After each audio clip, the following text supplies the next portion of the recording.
Man is the kind of being who adapts even to his own destruction. Have you ever built something so carefully for someone else, only to realize you were never meant to live in it? It always begins quietly. A look, a promise, a purpose. You find someone and something inside you shifts. You tell yourself it's love. You tell yourself it's noble. And so you begin not with bricks and mortar, but with your time, your energy, your soul. You pour it all into building her life. You upgrade her world, her comfort, her peace, her future. And slowly, silently, you forget to build your own. At first, it feels good, purposeful, masculine. She smiles, and you feel strong. She needs you, and that need becomes your reason to wake up. You stop chasing your dreams and start chasing hers. You trade your voice for her silence, your vision for her comfort, your identity for her approval. And before you know it, the man you were the one who had fire in his gut and mission in his bones is gone, replaced by someone useful, someone dependable, someone invisible. This isn't love. This is erasure. And one day when she no longer needs what you provide, she leaves. Not because she's cruel, but because you were never building for both of you. You were building for her. And now you're left standing in the ruins of something you called love, but was really just fear in disguise. They told you being a man meant giving everything. That sacrifice was love, that silence was strength, and that your value would be measured by how well you could provide for someone else's happiness. And so you believed it. You internalized the lie. You wore it like a badge of honor. You gave your time, your energy, your dreams, all in the name of being good enough. But no one told you the cost. No one warned you that when you build your life around someone else's comfort, you will slowly disappear from your own story. Because the truth is, most men aren't broken by war or failure, they're broken by slow, invisible erosion. The kind that happens when you trade your identity for someone else's validation. You call it love, but it's not. It's obligation. It's fear. Fear of not being chosen. Fear of not being needed. Fear of being alone with yourself and finding nothing there. You've been told to give, to serve, to endure, but not to build, not to lead, not to demand that your life have meaning beyond usefulness. And the lie sounds noble, doesn't it? She becomes the purpose, the center, the reason. But deep down, you feel it. That gnawing emptiness when the praise never comes, when the gratitude never appears, when you wake up beside someone and still feel invisible. Because you were never loved for who you are, only for what you do. And that realization, it burns. It dismantles the very identity you've built. You thought being needed was the same as being valued, but it's not. Being needed is a transaction. Being valued is sacred. And until you stop living inside the lie, you'll keep giving your soul away in pieces, hoping one day she'll see you. But she won't. Because even you forgot who you were before you started building for someone else. You told yourself it was love. You believed that the more you gave, the more it would mean. That if you sacrificed everything, your goals, your time, your peace, she would see your worth. But deep down you knew something was wrong. You felt it every time you looked in the mirror and didn't recognize the man staring back.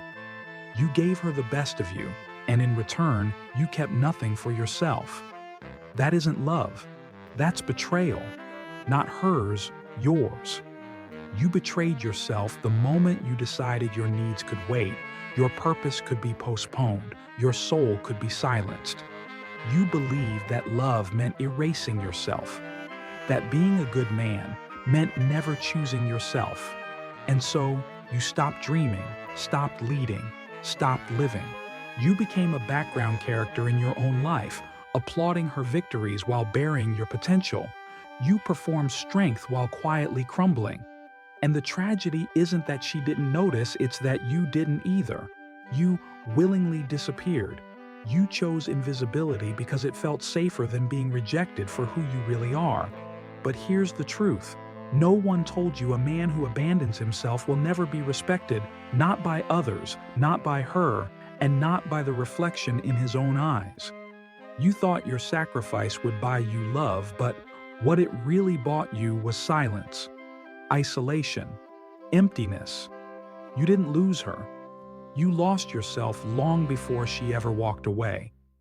And the worst part, you wrapped it in noble language. You called it loyalty. You called it maturity.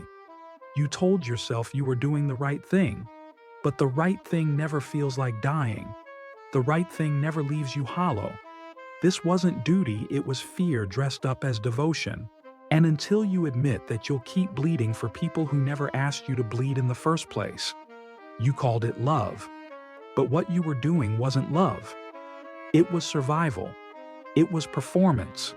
It was a desperate attempt to earn something that should never have required earning in the first place. Real love does not demand the destruction of self. It doesn't ask you to trade your identity for approval, but you did. You gave yourself away, not because she asked, but because you thought that being useful would finally make you enough. You thought that by fixing her problems, by easing her burdens, by upgrading her world, she would see you. That she would finally say, "You are the one."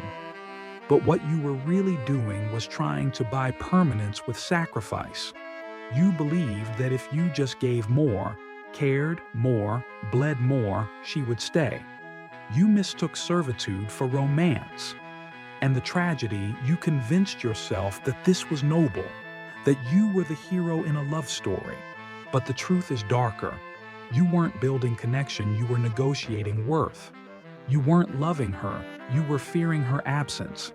Every gift, every gesture, every late night spent solving her crises wasn't unconditional. It came with a silent contract. Please stay. Please love me. Please don't make me face myself. That's not love. That's dependency wrapped in devotion. And worst of all, you knew it. There were moments brief and terrifying where you caught a glimpse of the truth. Moments when her silence stung more than it should have. Moments when her distance felt like a verdict.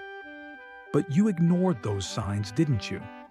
Because facing them meant facing the terrifying possibility that all your effort had nothing to do with love and everything to do with fear. And until you break free from that illusion, you'll keep calling your chains commitment and your self-abandonment love. There is a cost to sacrifice when it's not rooted in purpose, and it's far greater than most men are willing to admit. You believe that giving up your dreams, delaying your ambitions, and pouring your strength into her life was the right thing to do. You thought that by surrendering your mission, you were becoming the man she needed. But what you didn't realize was that every time you chose her over yourself, every time you dimmed your light so hers could shine brighter, you were chiseling away at the very foundation of who you are. And foundations don't crack all at once. They erode slowly, subtly, until one day the entire structure collapses, and you're left wondering how you ever got here. You didn't just give her time. You gave her your fire. You gave her your center. And in return, you built nothing for yourself. No legacy, no discipline, no structure that could carry you when she inevitably pulled away. Because at some point she will, not because she's cruel, but because she can't respect what you refuse to protect. A woman may admire sacrifice in the beginning, but she will not stay loyal to a man who won't fight for himself. She cannot follow someone who doesn't lead his own life. And that's the truth most men refuse to confront.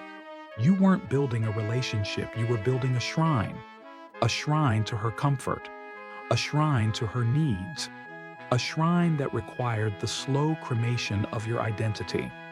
But here's what no one told you. Real love does not require you to disappear.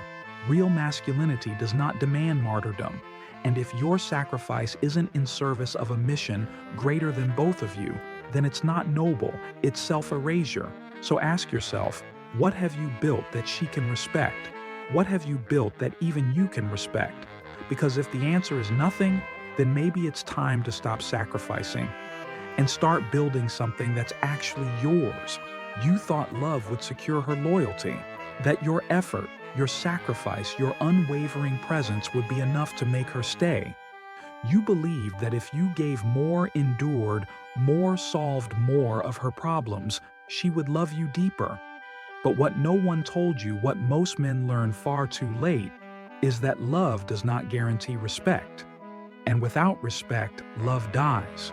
Slowly, quietly, until one day she looks at you not with admiration, but with disappointment. Not because you were unfaithful or unkind, but because you were unanchored, because you gave everything, except proof that you could lead yourself. You became her support system, her rescuer, her emotional sponge. But you stopped being a man with a spine. You stopped being someone she could look up to. And she felt it. Women always do. They may not say it out loud, but they sense the shift. The moment you trade your edge for approval, the moment you give up your path to orbit around hers, that's when the collapse begins. Slowly her tone changes, her eyes change, her desire fades. Not because she's cold-hearted, but because she can no longer find the man she once believed in. You've become too soft, too available, too desperate to be needed. You've become forgettable. And the irony, you did it all in the name of love. But true love never asks you to become less. It asks you to become more grounded, more convicted, more whole. Respect is the oxygen of attraction. Without it, no amount of sacrifice will sustain connection. She may thank you. She may stay for a while out of guilt or comfort, but deep down she has already left. And you're left wondering why everything you gave still wasn't enough. But the truth is brutal. She didn't stop loving you because you gave too little. She stopped respecting you because you gave up on yourself. And once that respect is gone, so is everything else. You may not know his name, but you've met him. You felt him inside you. Dostoevsky called him the underground man, a figure consumed by bitterness, paralyzed by self-awareness, and addicted to self-pity. He lives beneath the surface, not just of society, but of his own soul. He watches the world pass by from behind a veil of quiet resentment, telling himself that his suffering gives him depth. But it doesn't. It only makes him smaller. And if you're not careful, you'll become him. Because when a man devotes himself entirely to someone else's life, when he sacrifices his future, his fire, his masculine edge for the illusion of love and ends up alone, anyway, something inside him begins to rot. He tells himself he did everything right, that he was good, generous, loyal. But beneath that self-righteous narrative is a truth he refuses to confront, that no one asked him to erase himself. No one forced him to abandon his purpose. He did it willingly. And now, like the underground man, he becomes the master of invisible wounds. He wraps himself in the language of pain, calling it wisdom. He builds an altar to his own betrayal, hoping the world will kneel before it. But they don't. Because pain without transformation becomes poison. It turns intelligence into cynicism. It turns memory into a weapon. It turns once hopeful men into ghosts who haunt their own lives. You see, the underground man isn't just a literary idea. He's real. He's the man who gave too much and now gives nothing. The man who once loved deeply and now trusts no one. The man who mistakes isolation for superiority and silence for strength. And he didn't get there overnight. He got there choice by choice, denial by denial, lie by lie. So ask yourself, have you already started digging your tunnel? Are you halfway underground, telling yourself you're just taking a break when in reality, you've been burying the man you were meant to become? Beneath all your sacrifices, beneath your need to be helpful, to be needed, to be seen as good, there's a fear, a quiet, aching, soul-ripping fear. not of losing her, not even of rejection. The fear is deeper than that. It's the fear of being alone with yourself and discovering you have no idea who you are without her. That's the part no one talks about. That's the core most men avoid. Because when the noise fades, when the responsibilities are done, when you're left in a quiet room with no one to fix, no one to please, no one to rescue what's left. For too many men, the silence is unbearable. It reveals the truth they've buried under years of self-abandonment, that they've never built a self to return to. They've only built a role that performs, provides, endures, but never leads, never dreams, never dares to ask, what do I want? Who do I need to become? And so they run into relationships, into distractions, into roles that feel like safety, but are really escape. That's why you made her your purpose. That's why you gave her your fire. Because she was the perfect place to hide. You could lose yourself in her needs and call it love. You could drown in her chaos and call it responsibility. And as long as she needed you, you never had to confront the terrifying possibility that you had no mission of your own. But now, she's slipping away. And now you feel it. The panic, the emptiness, the cold realization that your entire identity was a mask worn to avoid the one thing you were most afraid of: becoming a man who lives without anchoring himself to another. Until you confront that fear, you'll keep confusing love with escape. You'll keep calling dependency devotion. And you'll keep mistaking her presence as proof that you matter. But presence isn't purpose. And until you build something rooted in truth, you'll remain a man who runs not from her, but from himself. There's a kind of death that doesn't make a sound. It doesn't come with a funeral or a goodbye. It happens quietly in moments when you compromise your values, suppress your truth, and call it maturity. This is spiritual humiliation. The slow erosion of a man's soul under the weight of choices he knew were wrong, but made anyway just to keep the illusion intact. You didn't fall because she left. You fell long before that, the moment you made her your purpose. The moment you stopped building your life and started orbiting hers.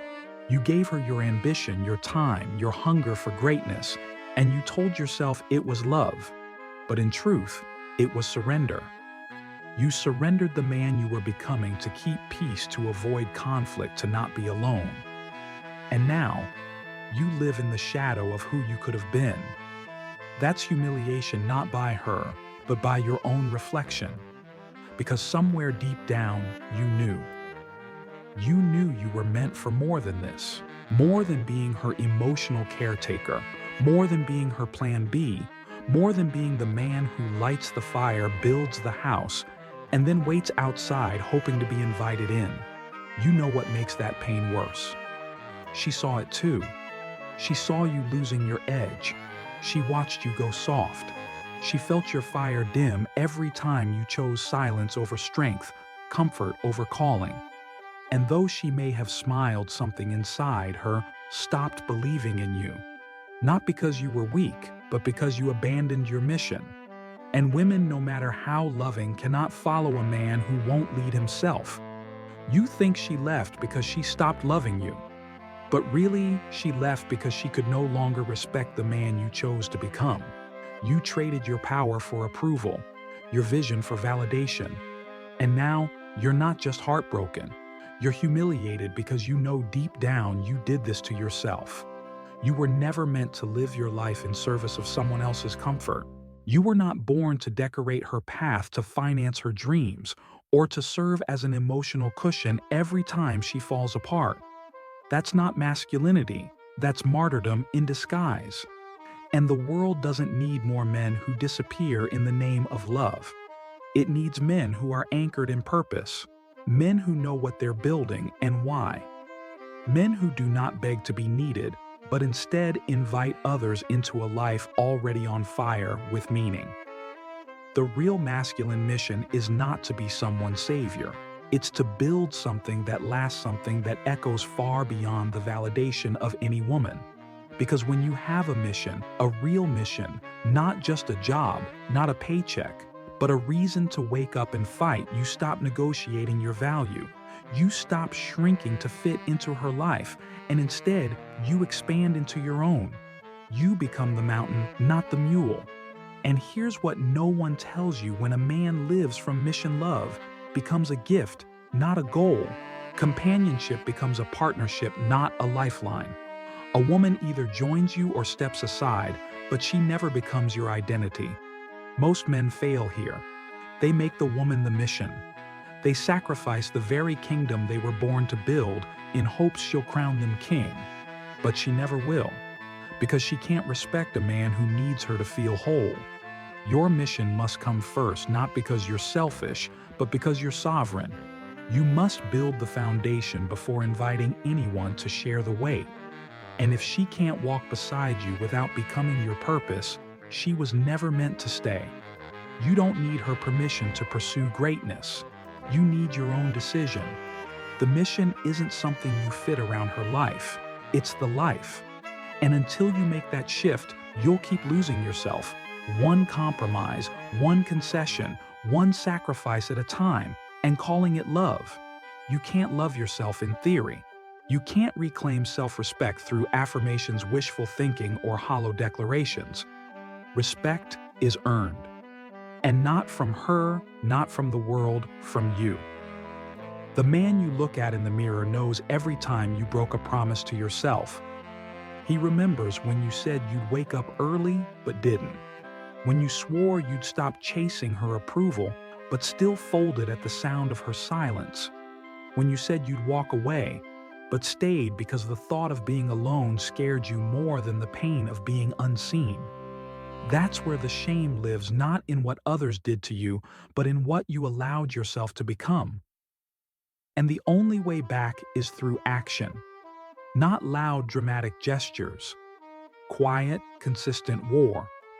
Wake up when you said you would. Keep your word even when no one is watching.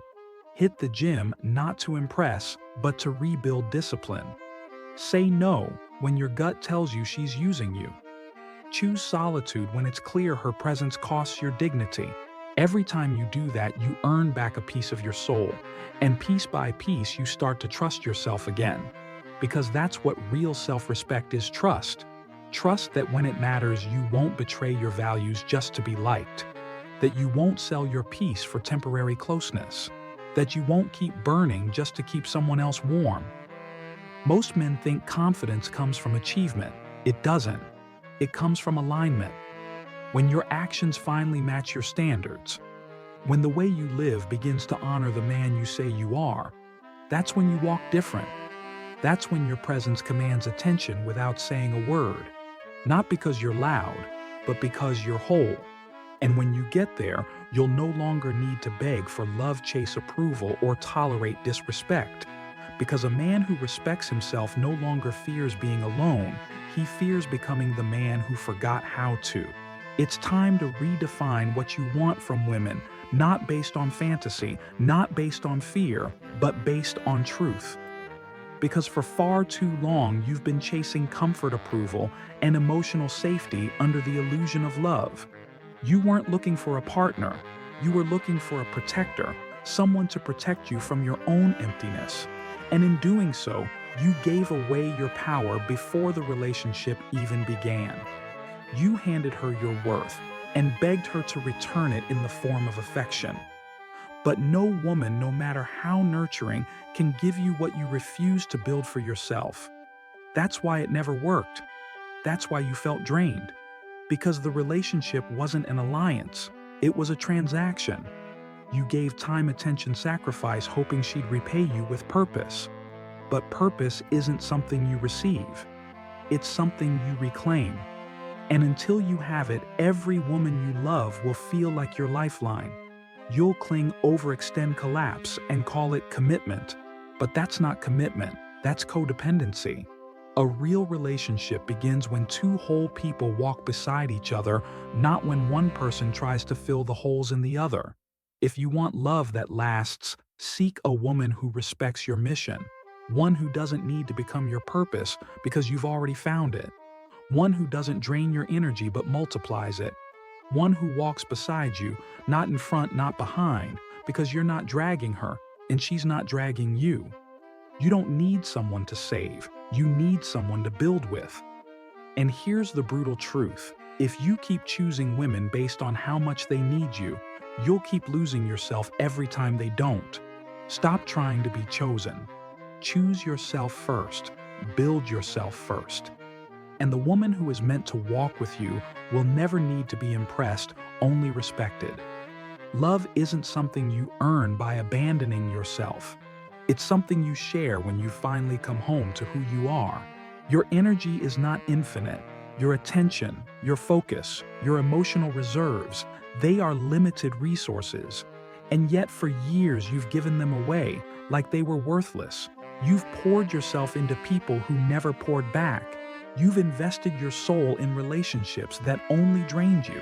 You've handed over your time, your fire, your peace to women, to friends, to family, hoping they'd finally see your value. But they didn't. Not because they're cruel, but because you never made your energy sacred. You treated it like it had no weight. Like your presence didn't matter unless it was constantly offered. But here's the truth: what you give your energy to, you become. If you keep bleeding into the lives of people who only take you, will wake up empty, not because they stole from you, but because you never learned to protect what was yours. Guarding your energy doesn't make you selfish. It makes you wise. It means you finally understand that your strength is not in how much you give, but in how well you choose. You don't need to show up for everyone. You don't need to rescue people who won't save themselves. You don't need to be available to women who only love you when you're useful. You need boundaries, not walls boundaries. Clear lines that say, this is my time, this is my peace, this is my focus, and it will not be wasted. Because every time you say yes to someone unworthy, you say no to your own growth. Every time you invest in chaos, you rob your future of clarity. So protect your energy like your life depends on it, because it does. The man you're becoming cannot be built in a storm of distractions. He needs stillness. He needs focus. He needs you to stop playing savior and start acting like a king. A king does not chase. A king does not beg. A king builds and protects what he's building at all costs. Your energy is your empire. Guard it accordingly. There comes a moment, quiet, brutal, unmistakable, when a man must decide who he will become. Not who he wishes he were, not who he pretends to be, but who he will actually choose to rise as when no one is clapping, when no one is watching, when every lie he's ever told himself is staring him in the face. And that moment is now. You've spent years upgrading someone else's life while yours silently unraveled in the background. You've sacrificed identity for comfort, power for peace, respect for validation. And what did it leave you with? A ghost, a shadow of a man who used to dream, who used to fight, who used to matter at least to himself. And yet you're still breathing, still here, still one choice away from the man you were supposed to be all along. But that man will not be built in comfort. He will not rise through romantic approval or applause.